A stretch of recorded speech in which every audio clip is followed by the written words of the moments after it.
अस्सलामु अलैकुम वरहमतुल्लाहि वबरकातुहू। मैं मोहम्मद उबैद फ़ारूक। दोस्तों, आज हम औकाब की 9 आदतों के साथ कामयाबी की उड़ान भरते हैं।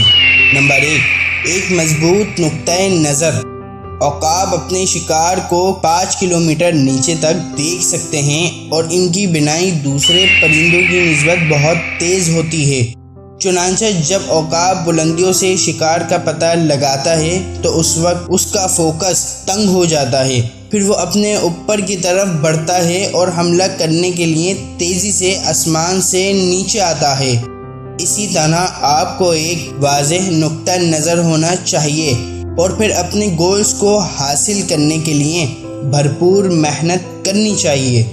किसी ने खूब कहा है कि रुकावटें वो खौफनाक चीज़ें हैं जो आप देखते हैं तो आप अपने मकसद से नज़रें हटा लेते हैं।